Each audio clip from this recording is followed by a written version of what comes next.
Hello, friends, and welcome to the Exploring Washington State podcast. My name is Scott Cowan, and I'm the host of the show. Each episode, I have a conversation with an interesting guest who is living in or from Washington State. These are casual conversations with real and interesting people. I think you're going to like the show. So let's jump right in with today's guest.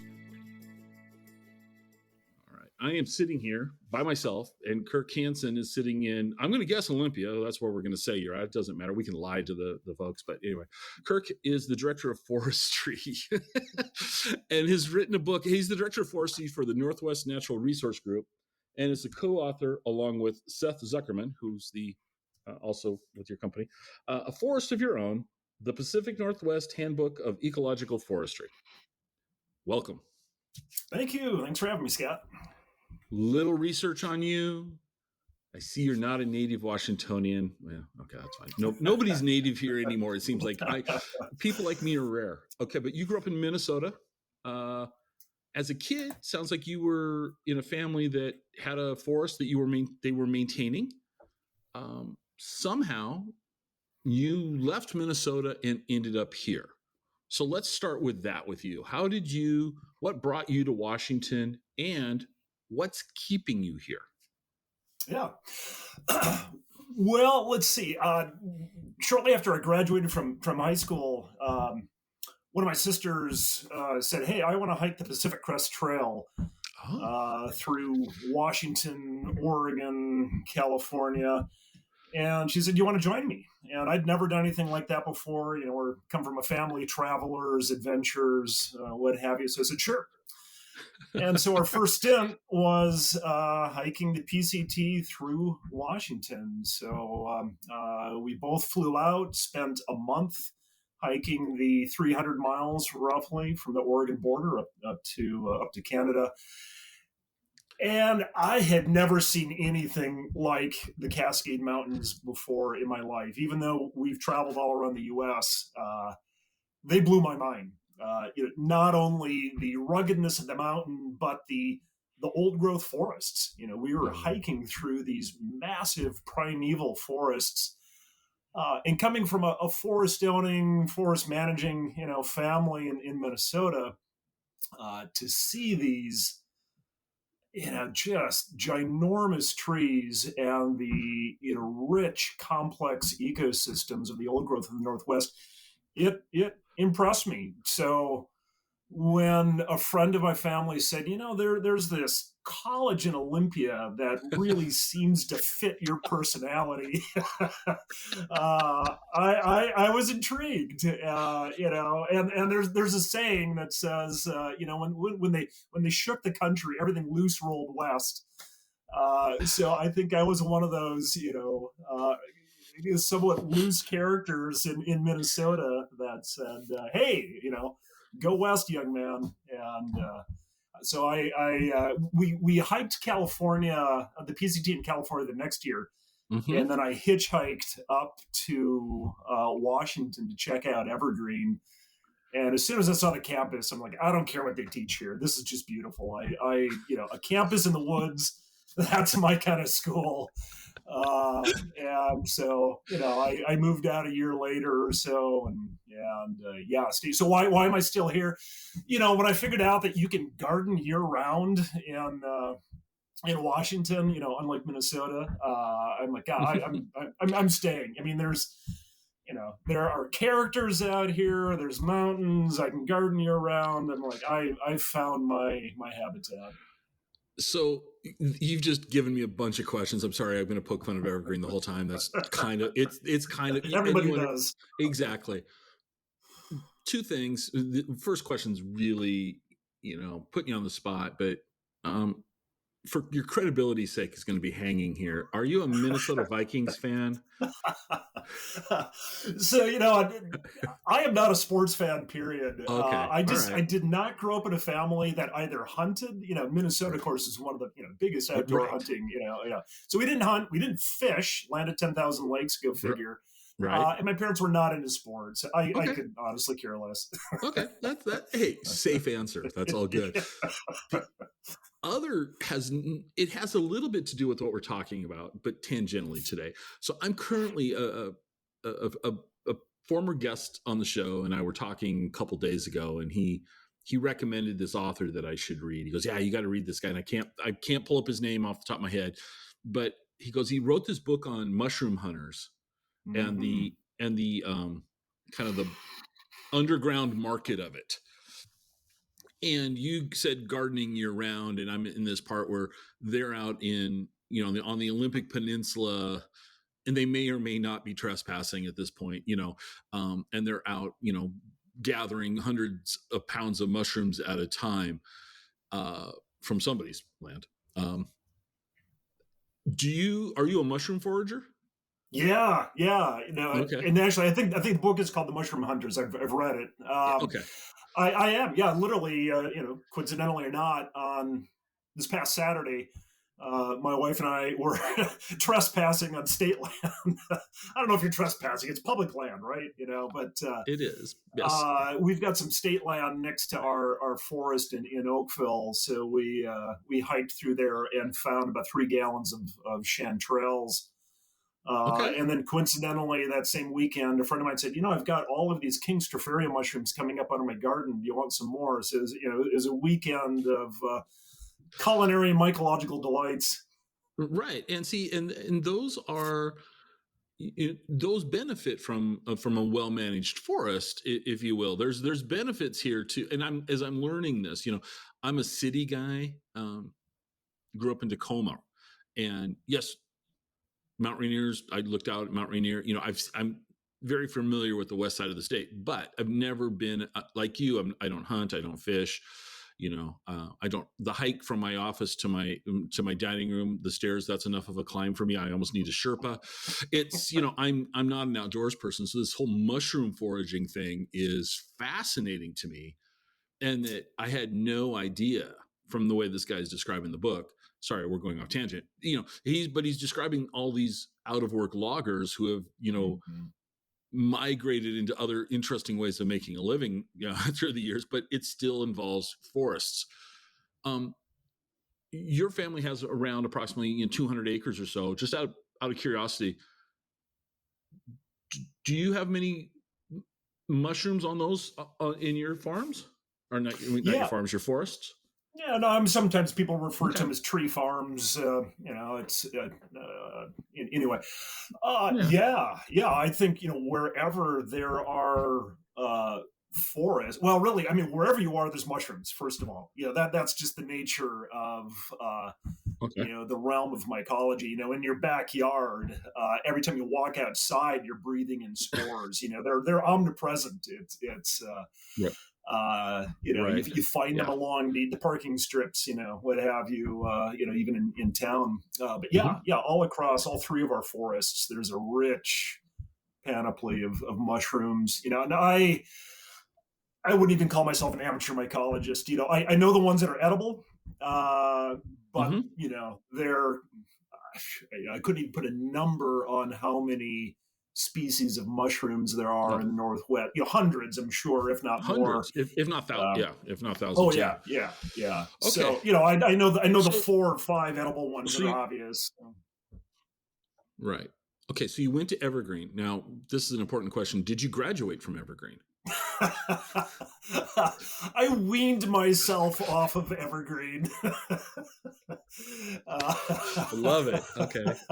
No. Once I got the minimum number of credits to get a diploma, I was out of there. I knew exactly what I wanted to do.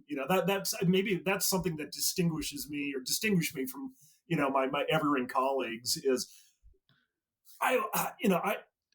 I've always had a very strong existential wind in my sails. I've had a pretty clear direction of where I'm going.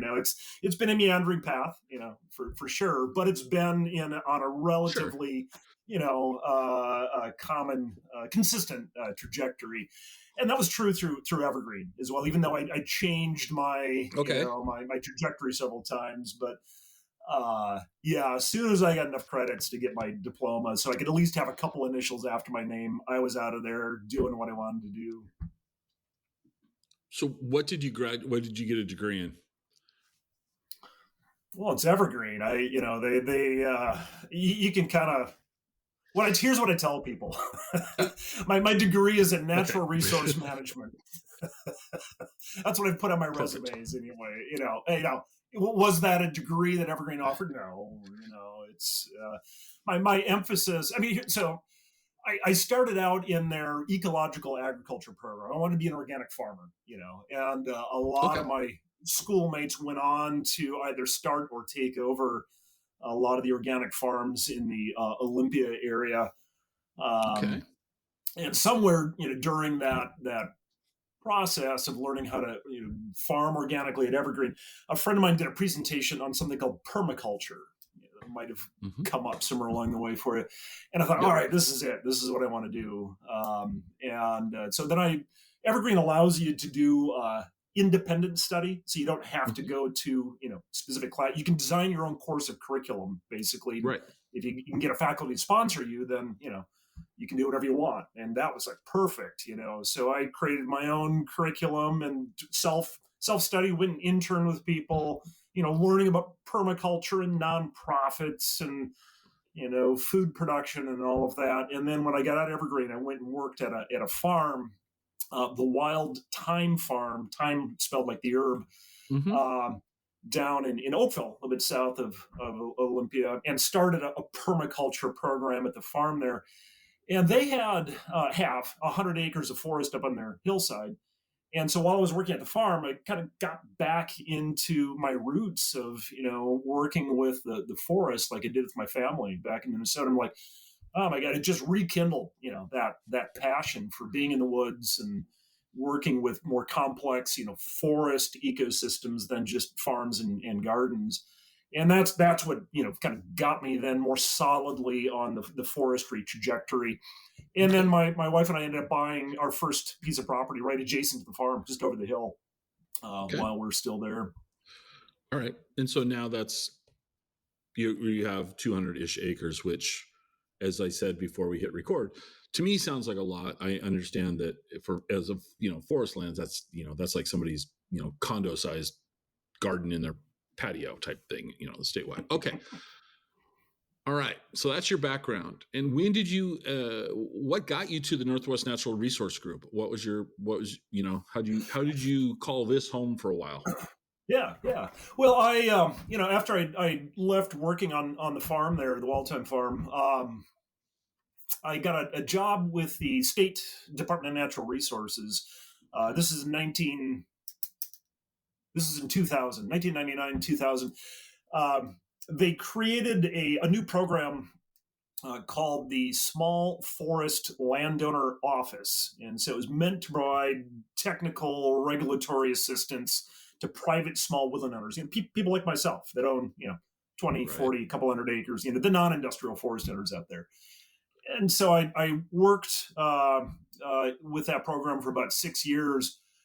And during that time, I got all over the state. I was the public outreach coordinator for that program. So I got all over the state, meeting with small woodland owners, getting to understand, what the issues were that they were facing, in managing their small woodlots, and also seeing like opportunities for them to be more innovative in their forestry and adding value to their forest products. And working within a regulatory environment got very constraining very quickly. There's a lot of things, a lot of opportunities that I saw that I'm like, man, I want to help people manage their forests in an ecologically, consistent manner. I want to help them add value to the, and I couldn't really do that within the DNR. And so a friend of mine said, hey, there's this nonprofit that you should check out, Northwest Natural Resource Group. It'd be great if you could join their board and kind of lend your perspective. And I'm like, sounds great. So joined the board of directors. And I'm like, yeah, these people are pretty interesting, got some interesting ideas. And so we conceptualized this service program for small woodland owners that would emphasize ecologically based forestry and value added, product development. We got some grants. They said, we'd like to hire you full time. I'm like, sweet. And so I split, the comfort and security of public employment for the uncertain world of the nonprofit sector, and haven't looked back since. And your benefit package and healthcare's not suffered a bit. It did terribly Oh for, my gosh. oh man, That's yeah, up until about 4 years ago. So, yeah. and I didn't have a spouse that was working, for the state or the feds or anything. So, when I got time to have a family, we're like, what are we Yeah. doing here? Oh yeah, no. I have lots of when I was working in Olympia, you know obviously if you're working in Olympia, lots of people work for the for the state or the county, Yeah, right? And they're there because of that it's not direct pay, it's those benefits that are just impossible to find yeah, for elsewhere. sure. All right, so Northwest Natural Resource Group, this is my story, and we're just going to work off of it. I have a feeling, and this is go along with me. You and Seth sat down at a coffee shop in Olympia, and so I'm going to put you on the spot for my story. What's a great coffee shop for this to take place in? Let's just weave that one in right away.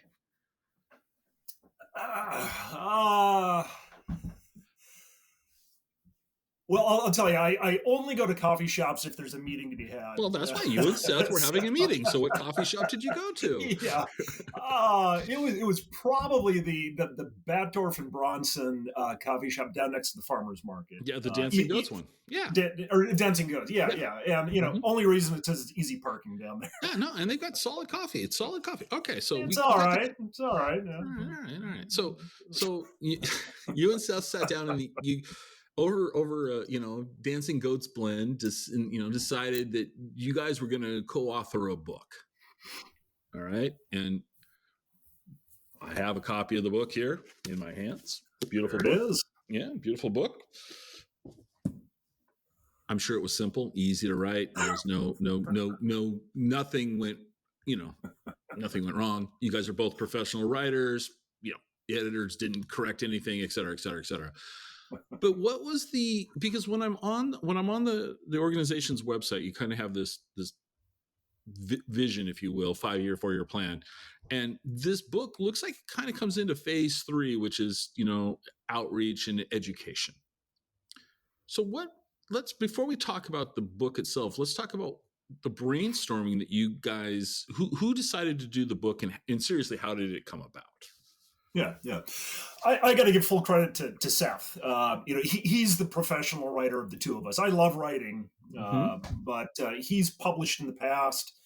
You can look up his name. He's got several books behind him. Authored articles for various Northwest magazines, etc. So he's been through this process before. He went into it eyes wide open.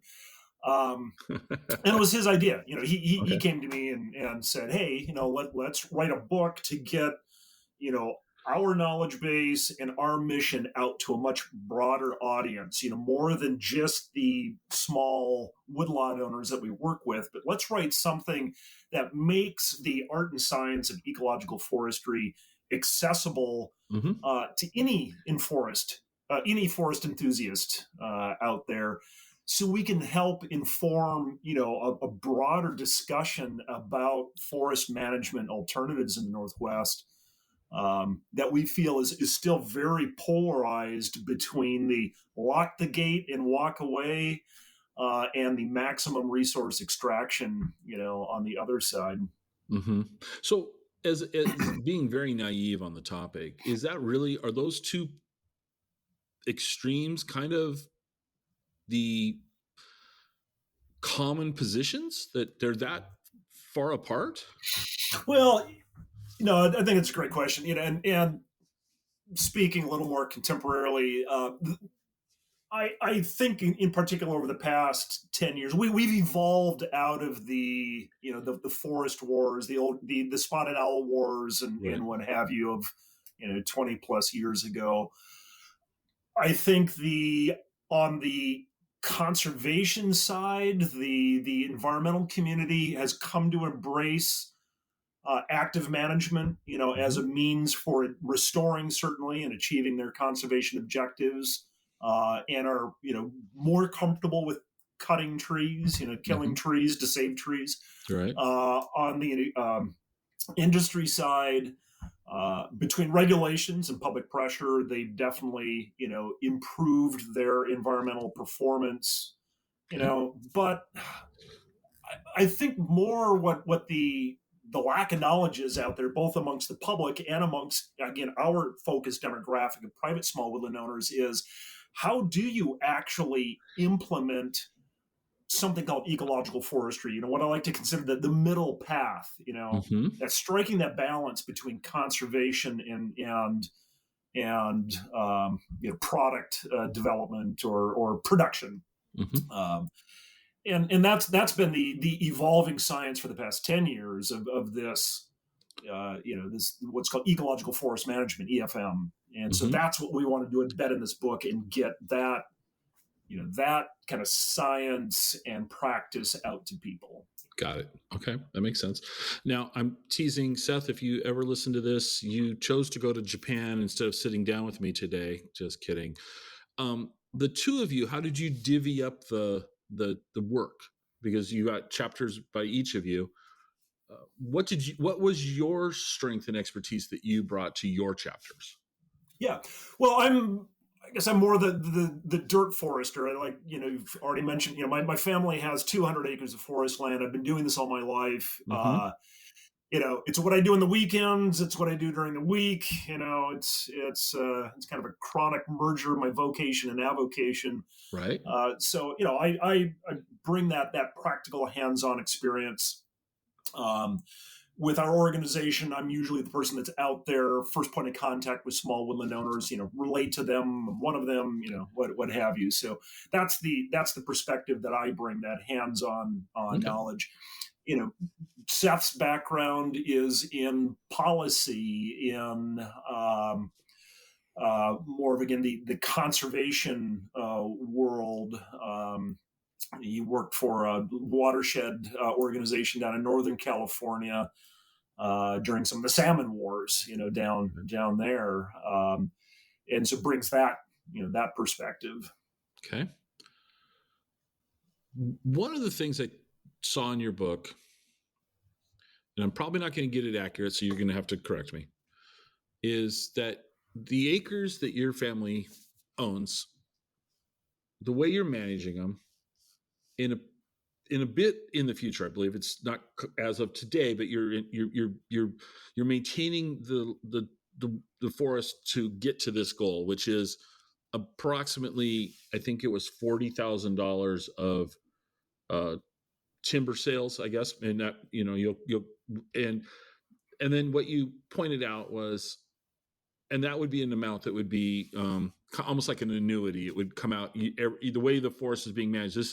This could come out in perpetuity. It's not like depleting the land.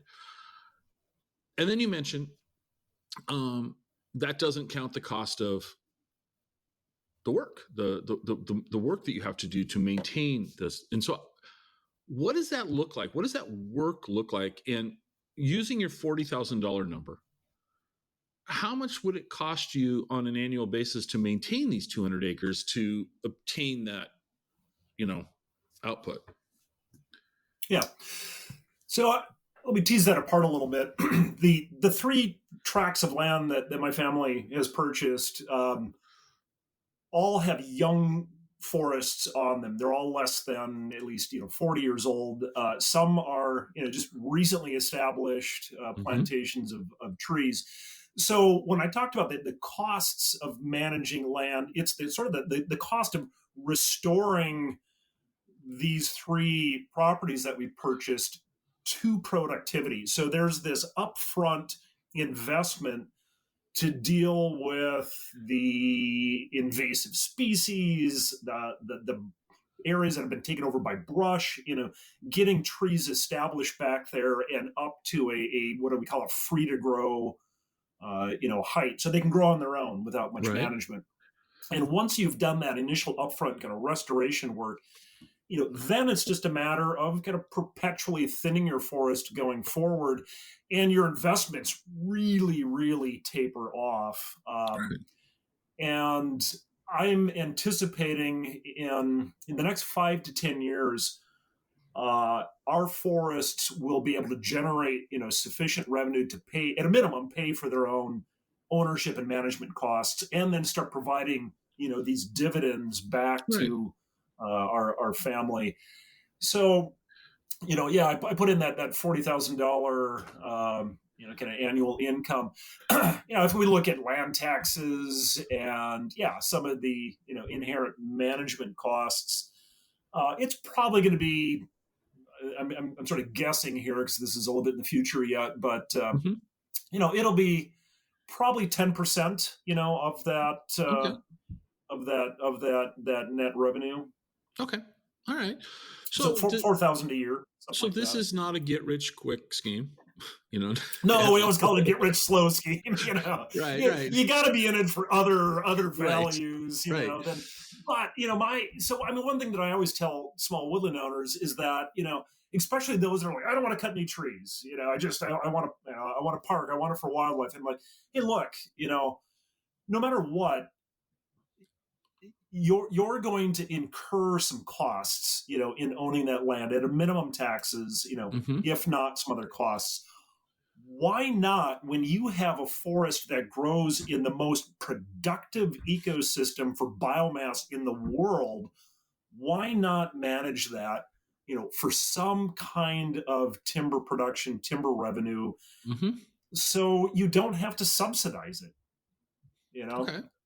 some people are fine with that and they can afford it, but most of us can't afford to perpetually subsidize something. And I Mm-hmm. just philosophically, that rubs me wrong. I think it's sort of erroneous thinking that we should just lock the gates and leave forests completely to their own, without any kind of active stewardship. There's missed opportunity both in revenue and in relationship with the land. Mm-hmm. One of the other parts I saw was you seem to like pruning your trees, and there was there was a graphic on. There was three drawings. One of them was an incorrect way of pruning pruning a branch. The other was another incorrect way, and then a third correct way. And then I think there's a picture. And was that you in the picture holding Yeah. okay? So you're out Yeah. there and you're pruning these trees up, let's say 8 feet. That's probably maybe you're going a little higher. Um, what's the best practice there when you're cutting branches off? What do you do with them? What's the best practice for maintaining a forest with just that debris that I don't know how to describe it. But to me, we'll just call it debris. But it's Yeah. got to serve there's got to be, I think, there's got to be benefit from it too. Yeah. I mean, I take the path of least effort. I cut it, let it drop, let it rot. Okay. So there's that, but Okay. When I'm kind of doing two things at the same time with my young forests. I'm doing something that we call in the industry pre-commercial thinning. So the trees are too small to be commercially viable to cut, put on a truck and sell. Right. So we're pre-commercially thinning. The intent is to reduce competition within the forest. So this is just kind of cutting and dropping, letting that small tree lay there and rot. And then with the remaining trees that are still standing, I'm coming back and I'm pruning them up. It's mostly an aesthetic thing. I mean, there is some timber value increase there, producing clear wood, on the trees as the trees continue to grow. But so, to your question about what do you do with that material? I mean, I think kind of a clever thing that you can do with that is aggregate a lot of that cut material into what we call habitat piles, or constructed habitat logs. One of the objectives of ecological forestry is to restore some of the functional characteristics of older forests in our younger forests.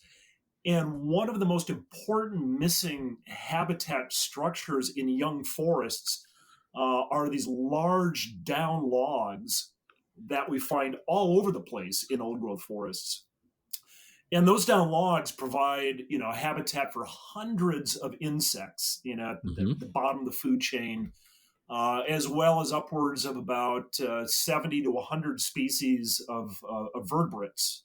So incredibly important for wildlife. So we can replicate, to a certain degree, the functional characteristics of those old growth logs by taking slash and piling it up and piling up the logs and creating, these habitat structures. So I love doing that. My kids do that. I hire them to do it. It's a easy, low skill, kind of fun family day in the woods. Right. And then it also, rather than having all the slash that's spread all over the place that could be a fire risk, we're Hmm. aggregating it then into these functional structures that then, also to some degree reduces fire risk. And Okay. You mentioned you hire your kids. Are your kids into this? Do they like going? Because nowadays, the common thing is we all sit in front of our screens, and are they? But do your kids like getting outside? Does this? Yes, you're paying them, but are they willing participants in this? when they were younger, they were. So, maybe somewhat reluctant, somewhat willing participant. Yeah, we'll go along with Pops is doing, sure, and Sure. yeah, being paid certainly helped.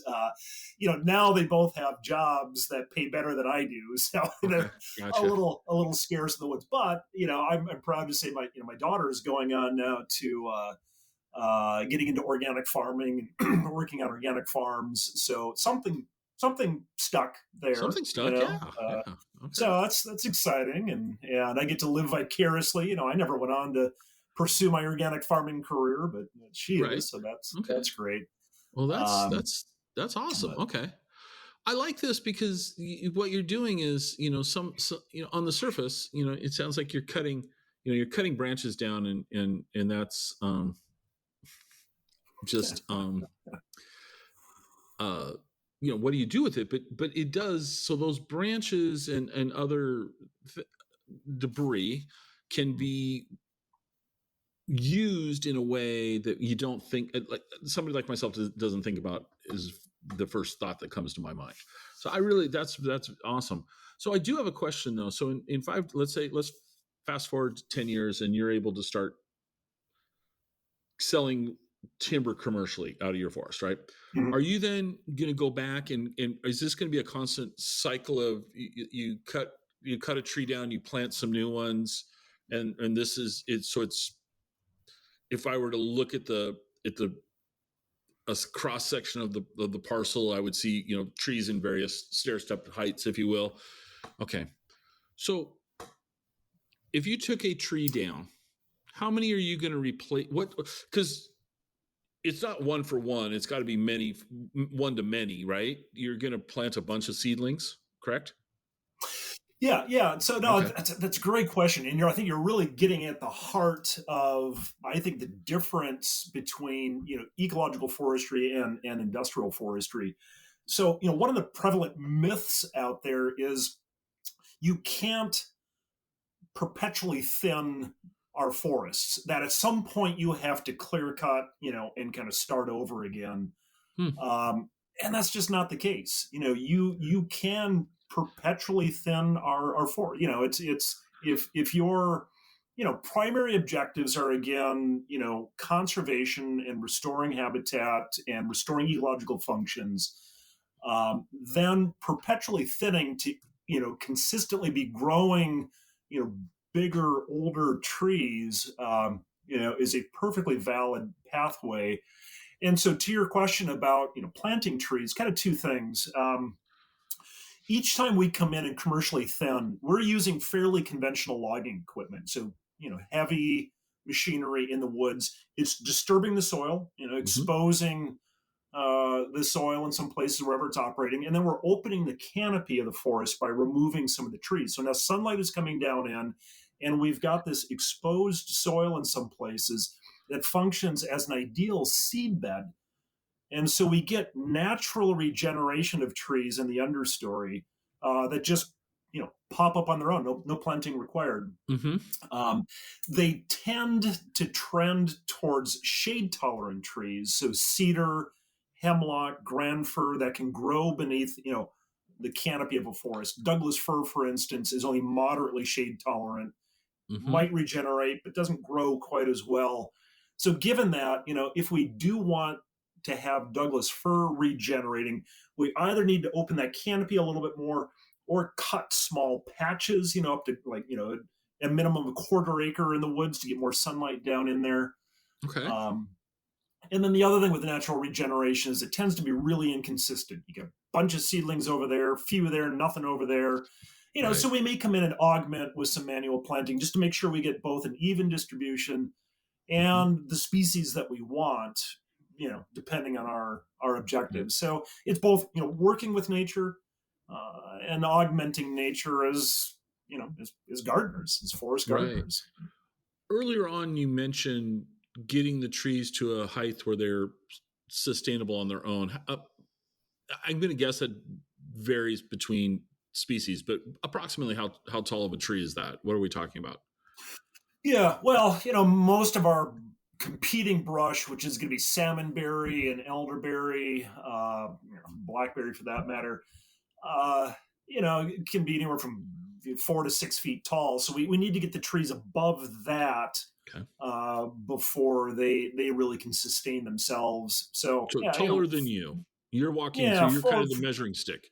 You're the measuring yeah, stick. If the tree's exactly, taller right, than right, you, it should be yeah, yeah, air yeah. quotes independent. Okay. All right. Okay. See, this is just, I mean, we're not even really talking about the book specifically, but yet I feel like we're talking about the topic in general. How long has the book been out now? Because it's sometimes I talk to authors pre-launch. We've had some challenges getting you guys, you both of you or one of you on the calendar. So the book's already out, right? As at the time of this Yep, recording. yep, yep. How has it been received? And have you guys? Did you and Seth? Have you guys gone out? Have you been doing a lot of? Are you taking the book when you're knocking on doors? Are you doing book tours? What is your publisher having you guys do? Yeah, yeah. Well, so the book came out April 1st of this year. Okay. And I did not expect to go on book tour. With it, this is not a book of poetry. It's not a Right. novel. And I thought, what the hell are we gonna? I'm going to be reading from this guidebook. Like that sounds boring. Monitoring the aftermath and beyond. Right? I'm like, oh my god, you're going to be kidding me.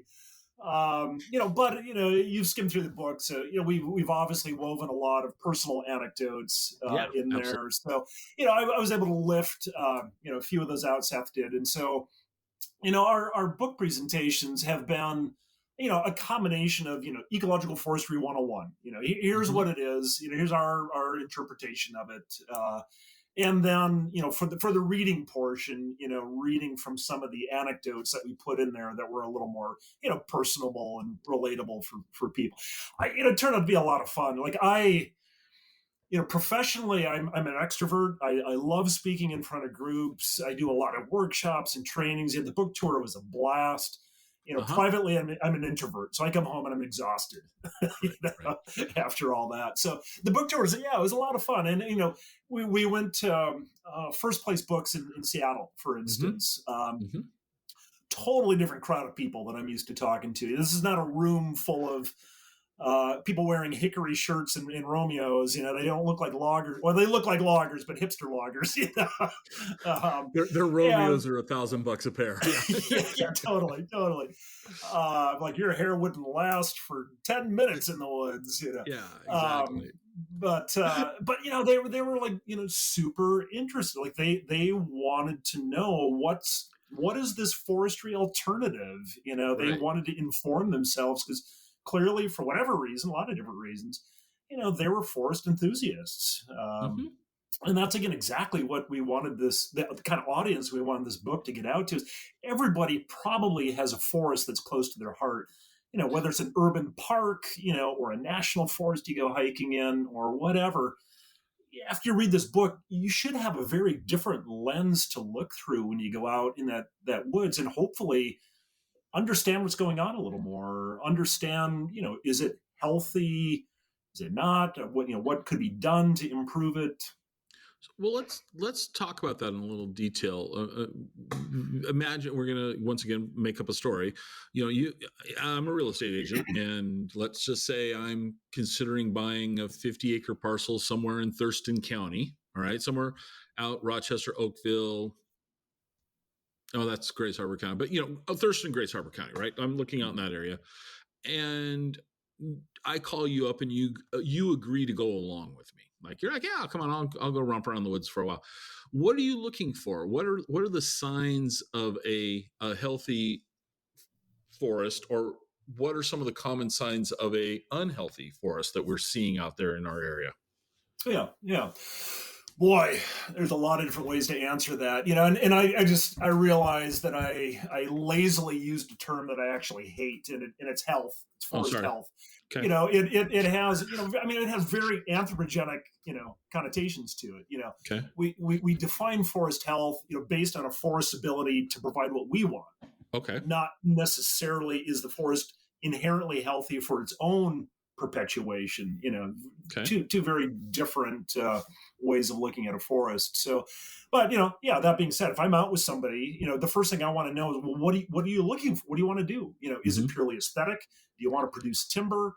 Do you want to improve wildlife habitat? Are you into investing into restoring a forest, or do you want a forest that's already older, functional, what have Well, you? I'll give you my take to help you out. I'm looking at this. I kind of liked what you said earlier, that you guys have this upfront investment, and then after we hit critical mass, if you will, there's going to be this ongoing potential annuity of that will allow the forest to be sustained.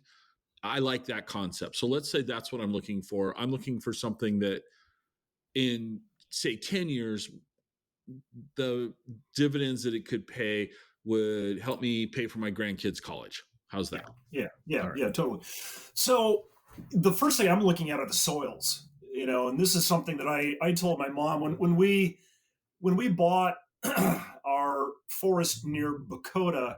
She said, "Oh my God, we're buying a jungle. This thing is just totally overgrown. There's brush and blackberry everywhere." And I said, "No, look, Mom, you're a farmer. You came from a farming family. We're doing what good farmers do, and we're buying soil." So you've got some really productive soils in the Northwest, our clay loams, the coastal soils. And you've got some really kind of unproductive or difficult soils to work with, the glacial till, the droughty, well draining soils.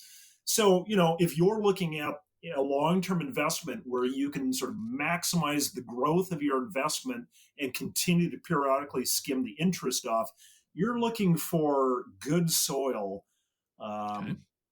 And then it depends on how much you have to invest. If you've got a lot, hey, let's buy something that within a 10-year window you can start doing some commercial thinning of. So that would mean it would have to be at least 20 years old, because Okay. usually around 30 years you can start doing your first commercial thinning on these productive soils. Okay. So I'm looking for, let's say, a 50-acre parcel with 20-year-old trees on it, right? Mm-hmm. In your opinion / experience, is that a needle in the haystack? Is that super common? How, what's the likelihood that those parcels exist in Thurston or Grays Harbor, let's just say? Yeah. No, they're definitely out there. The challenge is that every one of those parcels has development value attached to it. Like, Mm-hmm. people aren't there aren't that many people that are looking for it just to own forest land. They want to put their McMansion on there. And Right. so, you're looking at spending $5,000 to $10,000 an acre, for bare land, well, not bare land, but undeveloped land. Undeveloped land. And then you still got to build your, your whatever, your cabin or your ginormous home on there. Mm-hmm. So we got lucky. The two latest properties that we bought had roads that led into them that crossed adjacent neighbors, and they had put restrictive easements on the road access that said access for forest management only. And so that stripped the development value off and dramatically reduced the value or the cost, of those, our Bakota and our Black Diamond land, which for us was great. Like, these were meant to be long-term legacy investments for our family anyway. We're not planning on building Right. houses on them. So we got So, them comparatively for a song. so what you're telling me is that, well, like the Bakota property is basically landlocked, and you have to go Yeah. through an adjoining parcel where you have an easement. But the Smiths who own the adjoining parcel, they put a restrictive easement saying that it's only for Forest Service access. Yeah. That's brilliant on their part, Yeah, because yeah, if that's what their goal is, because you're right, it did neutralize a significant potential for commercial value. I mean, as far as real estate goes, that's brilliant though. That's a restriction they put on the easement. Okay, yeah. I mean, in talking with them, they said, "Hey, we don't want a lot of people coming around." right. No, They own a couple hundred acres of forest land. Part of it's Christmas trees. They okay, like the private rural aesthetic, sure, right, yeah, and they didn't want to, that 100 acres that we bought there. What's the zoning? Oh, I mean, adjacent to us, it's been broke up into 5 acre lots, so we could have right, had 20 yeah, houses, spread across that, and yeah, so probably more like 15, but still, it would have been worth drastically more. Yeah, yeah, drastic. Okay, interesting. So one of the tips you're giving me here is that if I were looking for this, is that and if what I want is what I'm modeling what you and your family are doing, which is trying to be long-term stewards, right?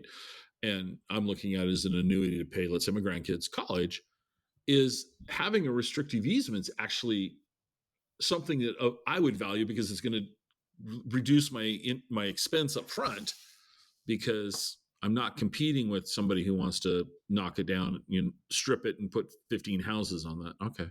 I like that. yeah, All right. yeah. What else in the book? What do you think that my audience needs to hear about your book? I'm going to, obviously we're going to tell them to go and get a copy of it wherever books are sold and all of that. But before I'm going to back up. You said you did this at First Place. Did you guys go up to Village Books in Bellingham by chance? Yeah, Seth did. I didn't make it to that one, so we divided and conquered a little bit. Right, But right. yeah, he was up there. Yep. I just see, I've never been there personally. I just see that it seems like they have authors every single day of the week going up Yeah, there. So yeah. the fact that you guys are up there doesn't surprise me. Um, where else did you guys do your book tour at? Did you went down into Oregon? I'm going to guess. Yeah, of course we went to Powell's. You got to go to Powell's, So you got but it into was not. Powell's. But it was not the Okay. mothership in downtown Portland. That was kind of my dream. They've got another outlet in Beaverton, Yeah, I think out so. in the burbs in a strip mall. I'm like, well, I guess it's still Powell's. I can still say I spoke at Powell's, but Yeah. so And there how was was it that. received? Yeah. How was it received in Oregon? Oh yeah, I mean, Yeah. there's pretty well. Yeah, we had comparable audience. I think at Powell's as we did some of the places in Washington. Seth did some other. He did another stop down in Ashland. Okay. I think maybe that may have been it. Just Okay. Beaverton and Ashland. Okay, but that's I make fun of Oregon all the time on the show, but we'll be kind to Oregon today. No, I think I'm glad to hear that you were well received by the audience and there was curiosity. So take me through the book. You've targeted an audience. Let's walk us through who you think is somebody who will get value and benefit by reading your book. Yeah. Well, I'm hoping that at least two different demographics will. Obviously, the small woodlot owner. Mm-hmm. Most small woodland owners that I work with have no background in forestry. They're doing whatever. Who knows? Right. It's a very diverse community, but they're not trained. They're not familiar with how to manage their forest. They come to us with a set of values. I want a Mm-hmm. healthy forest. I like wildlife. I want it to be, pretty because I live there. Mm-hmm. These very kind of general values. And so, my job as a consultant is to listen to these values, then take a look at their forest and help them figure out ways to manage their forest to, achieve their values. All right. So, my hope that this book then is they can sit down in the evening or you read through the book and quickly elevate their understanding of what they have. It'll help them evaluate, what they have, and then articulate, a very different management philosophy for their forest. Like I said, I think a lot of people still are in either one of two camps. Like, I shouldn't cut a tree, or my only option is to clear cut. And I'm like, no, no, no, no, Mm-hmm. no. There's big spectrum of opportunities in between those two extremes. And so hopefully this will help that small woodland owner, see that. The other, other demographic again is the non-forest owning forest enthusiast, for lack of a Mm-hmm. better term. Um, that is out there, either again loving their forest or maybe is involved in the public debate on how forests should be managed. Today there's this, very contentious movement, the legacy tree movement. Don't cut any more older forests. They're carbon sinks. They're ecologically unique. Um, and so there's, like anything today that's politically charged, there's a lot of misinformation out there. So hopefully our book helps people, inform their arguments a little better. Mm-hmm. And to be honest, convinces the no cut crowd to be like, some cutting, may be beneficial Right. in these Yep. forests. One of your things in your bio on the Northwest Natural Resource Group is that you're an adjunct professor at Evergreen. So you really misspoke earlier when you said you weaned yourself off. You're still there. Was, I guess I should update. That was past tense. So Okay. Okay. I Okay. taught So you're a class on ecological forestry there during COVID. and, okay. But And how? it's not an ongoing gig, unfortunately. Okay. Okay. So you said unfortunately. So you liked doing it.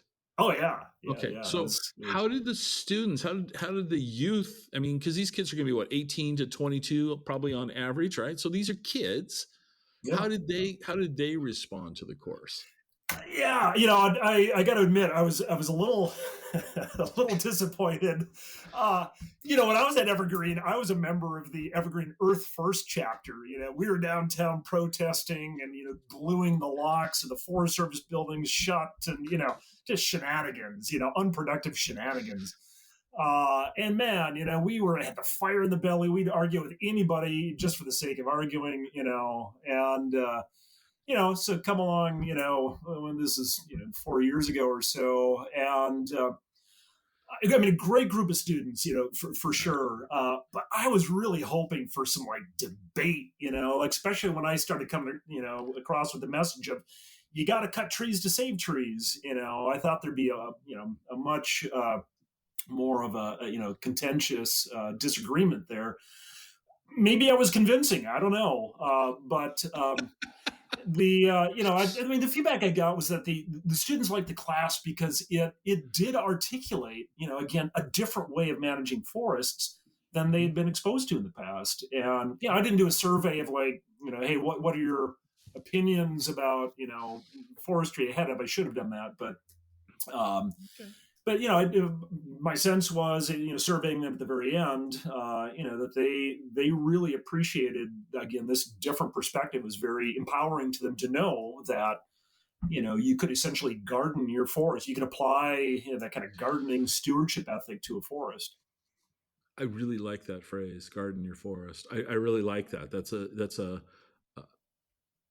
I like that phrase. You should, work on that, not work on it, but work on getting that phrase out more. I think that's a really excellent phrase. Cause for me, it helps me visualize what you're saying. I mean, that's like, I got it, boom. All right. So this is the part of the show where I always, talk to my guests. We already answered the coffee question, which I, full disclosure, I always prep my guests for the first two questions. So the second question is, I'm getting to Olympia around lunchtime. Where's a great place for lunch these days in Olympia? I guess I'd answer that by the last place I had lunch. McConey's sandwiches, McConey's subs. Yeah. They've got at least two outlets now. Super fresh sub sandwiches. Yeah. Love them. I would say that, and then Vic's Pizza, because that's where my son works. All right, so we gotta unpack those just a little bit more. So at the sub shop, what are you getting? What's your go-to sub? Just a turkey sub on whole wheat, but Okay. don't hold anything. I like the tomatoes, the onions, just all right, the works. Yeah. Okay, at Vic's Pizza, what are you getting? I just like pepperoni. Give me an old-fashioned slice of pepperoni, and I'm happy. Yeah. No, nothing wrong with either of those answers. Okay. Before I get you to the big question that's going to put you on the spot, make you sweat and nervous and all that, what didn't we talk about that we should bring up?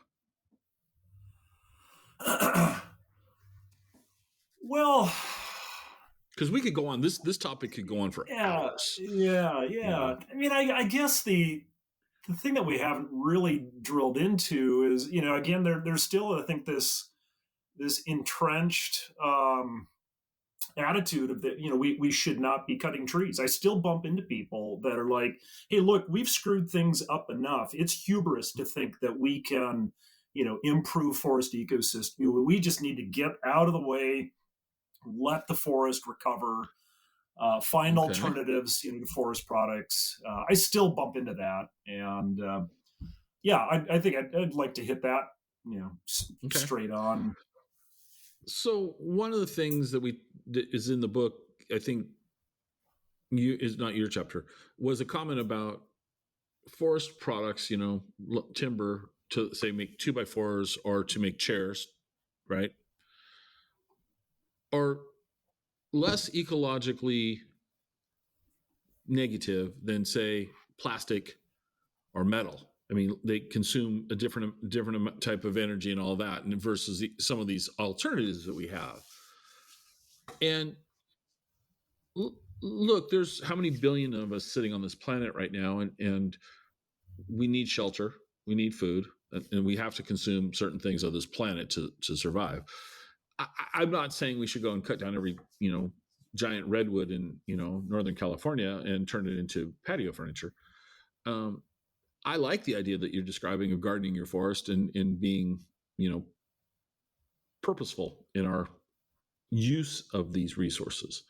So the idea of not cutting trees seems ideologically, it doesn't seem it's not sustainable. I'm not saying that I disagree with them. It's not sustainable. I think we have to just figure out a path that navigates both the care and conservation, but also the careful consumption. Absolutely. Yeah. And I think your book does a really interesting job of expressing that razor's edge to walk, because I don't think, especially in today's societal place, having a disagreement isn't often a casual conversation. It results in yelling and screaming and stomping away. And that's not helpful for anybody. It's not helpful for either party. So I like that you guys are trying to do this. And one thing that we didn't talk on that I wanted to was, and I'm going to butcher it, but I butchered everything else on this episode. What about the certification? You're talking about a certification of the timber that you're selling, correct? Yeah. So walk me through that, because that sounds like a good way of, to me, conscious consumption of a renewable resource. Yeah. So, for those folks that aren't familiar with it, there is a certification for sustainable forestry that I would say is the corollary in forestry as organic certification is in farming. Okay. So the implication of organic certified food is that it's both grown in a more holistic, earth-friendly manner, and then the food, of course, is therefore healthier for the consumer. The largest environmental certification for forestry is an international certification called Forest Stewardship Council, or FSC certification. And it sets this, creates the set of forest management standards by which any forest manager, needs to meet in order to qualify for FSC certification. So, and what's interesting about it is that it's not just environmental standards; it's also social standards and economic standards. The classic three-legged stool of sustainability. Environmental, social, and economic. So, for a forest owner to qualify, they have to be meeting this kind of broad range of standards. And then the idea is then you've got this eco label that you can put on your wood products, so environmentally conscious consumers can go to the lumber store and say, I'd rather have the FSC certified 2x4, than the non-certified. I don't know where it came from or what kind of forest, Mm-hmm. produced it. That's the idea behind it. The challenge is that a 2x4 is not a carrot. It's hard. I don't think consumers are willing or have been as willing to spend more for a 2x4 that they put in their house and hide behind sheetrock than something they put in their body. And Mm-hmm. so the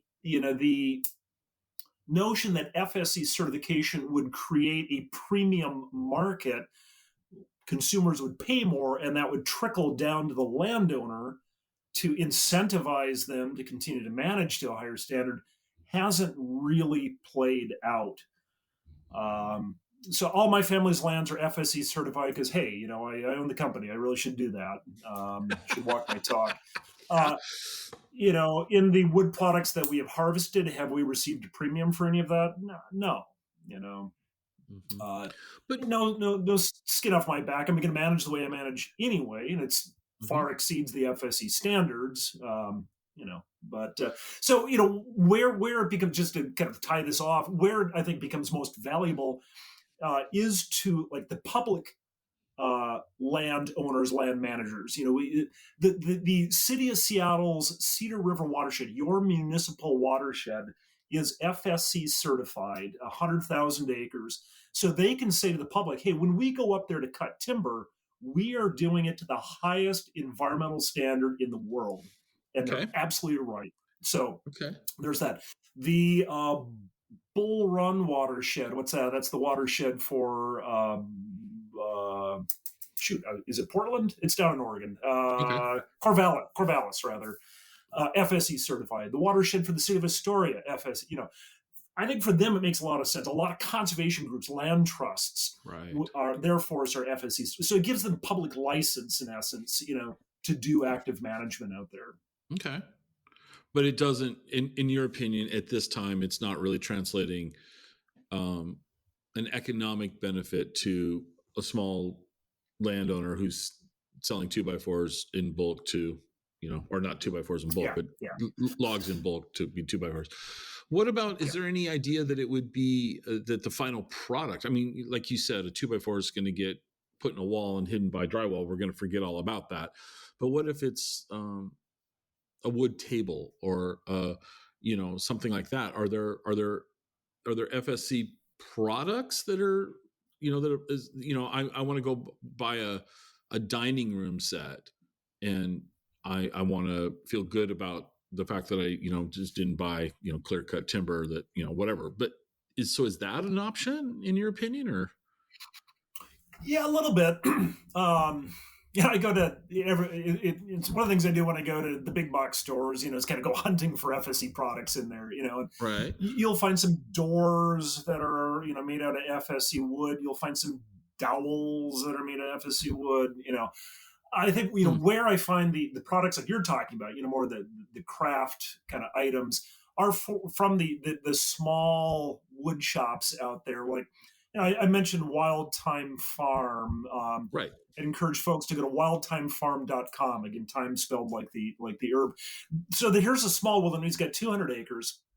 He's got his own sawmill, mills his own trees into lumber, and is selling FSC lumber. And the people that buy that are like the craft makers, the people Mm-hmm. that are building this higher end furniture, cabinets, what have you, and Right. want the wood that they use is part of their overall story. I'm building this stool that came from local wood from a forest that is managed, to this exquisite environmental standard. That's all part of the value of their product. So, but on that kind of small scale, that's not driving, change in the forest industry. That's boutique, forestry Right. and craftsmanship. Valid, certainly valid, but Right.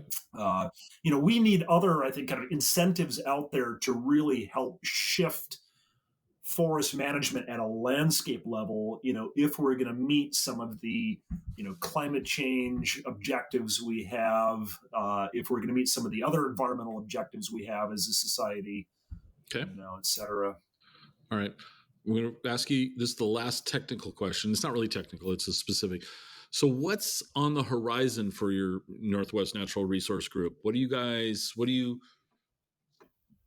looking at in 2025 and beyond? What's kind of on the horizon for you? Yeah, well, this is kind of cool. So, and a little unusual, I think, for a small nonprofit. One of the challenges we have. So, we do ecologically based timber harvesting, and it's increasingly hard to find logging contractors that thin. Plenty of contractors, clear cut, but that thin. It's just harder to find loggers to begin with. It's kind of a dying industry out there. So we are in the process of buying our own logging equipment. And we're going to be buying some very high-tech, kind of European-made, low ground impact logging equipment. And then we're going to run a logger training program to train up that next generation of logger in the skills necessary to do, low impact, ecologically based thinning of forests. And I think that's super exciting. It was a vision of Seth, again, our executive director, just a brilliant human being who's like, hey, look, we need to make change in the world, and we're going to tackle it, one obstacle at a time. This year we'll be buying the logging equipment. We have a vision for buying our own sawmill and getting a little more horizontally integrated, so we now can, process our own timber into value-added lumber, FSC certified lumber, address that kind of supply chain issue out there. And so, okay, all right. So here's that dreaded question. I already think I know your answer, and I'm not going to tell you what it is because that would give the question away. But I will be honest and tell you if I was right. Okay. Okay. There it is. Very simple question, but you have to answer it, and you have to give your reason why. All right. All right. Cake or pie? And why? Oh, golly. Well, it just immediately, I was going to say pie. Just immediately came to me. And that's what I thought you were going to say. Seriously. Just because you were an organic gardening guy, I'm going, he's going to say pie because he's going to. And that's exactly why, because I can put my own berries, my own fruits. I'm looking out at, a fig tree. I've got pears and apples and plums. And I forage for berries and make pies out of all. I'm a terrible crust maker. Okay, that's all right. I thought, I got to think it's like he's going to be pie. Even if he likes cake more, he's going to say pie just because of that whole, readily available versus, you didn't say you owned a wheat farm somewhere that you're milling your own wheat for flour. Okay. Right. So it's pie. All right. What type of pie? What's the? Well, I'm trying to think of the last one that I made. I've made cherry pie. I've got this old Montmorency pie cherry that's in our yard, and so I always, every year I'm out there harvesting that, and I'm always making. And got rhubarb, so the cherry rhubarb pie. See, nobody said cherry rhubarb yet. Everyone says strawberry rhubarb. Cherry rhubarb. I like that. That's okay. Well, it's because the pie cherry, is tart. It's a tart cherry. Rhubarb obviously is. So the two kind of go together, and you just throw, a whole bunch of sugar in there, and takes care of both. Takes care. I like that. All right. Okay. See, I told you it was. It could be a really easy question, or some people are like, "Oh my God, I have to pick one of my children." But also the thing that's funny is when people are. There's this other segment of the audience that is like, it's pie and you are wrong and fight me. I mean, it's like they are just so adamant that like the other shouldn't exist. And it's such a simple, fun question. Wow, I can't imagine I'll eat either. Exactly. But some people are just like, fully in camp cake and, and some people are, camp humans. Pie. And in our show notes, we're going to put links to the Northwest National Resource Group. We're going to put a link to your book. We'll also put the link to the Wild Time because you asked us to. I think that's just because you have a connection there, and it sounds like the audience, if they're interested in this, they're going to be interested in that. Kirk, thanks for taking the time to sit down with me today. Like I told you before we hit record, I was reading the book and I had this flashback to college, not because it's a difficult book to read, but because it was a concept that I haven't thought about. So I was starting to think, and I was like getting kind of, I wasn't just turning the pages, I was actually stopping and, and thinking and absorbing. And so I didn't get through the book. But I will. Because you guys cover I think we've done justice to the broad strokes of the book, but we haven't gotten very granular. And I think a reader will find great value in the book. Do you have any plans for another book? Do you now that you've done this, and do you want to do another book? Yeah. No, it was really fascinating for me, fascinating process of writing the book. And to me, the next logical one is to really drill in more to the DIY aspects of small woodlands management. There's a few books I've seen out there, some forest managers from Europe, small woodland owners in Europe, produce some neat, kind of bringing the concepts of permaculture, to forestry, to small woodlands management.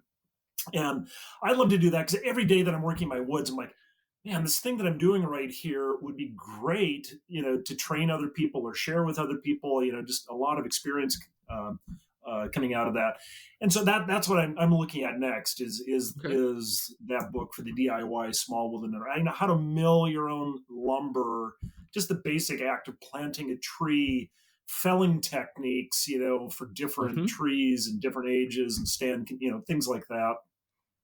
Okay, excellent. Well, I appreciate your time. Thank you for being on, and continued effort, please, on education for us on this topic. Yeah, right on, Scott. Great conversation. Really enjoyed it. Appreciate the time with you. Hope you enjoyed the show. You can reach me on Twitter at ExploreWaState. I'd love to hear your comments. You can also visit our website at explorewashingtonstate.com. If you know anyone who would like the show, it'd be amazing if you'd share the show with them. This is the biggest way that we grow this show. Good old word of mouth. I'm glad you were here with me today, and I hope to have you listening to the next episode. See you then.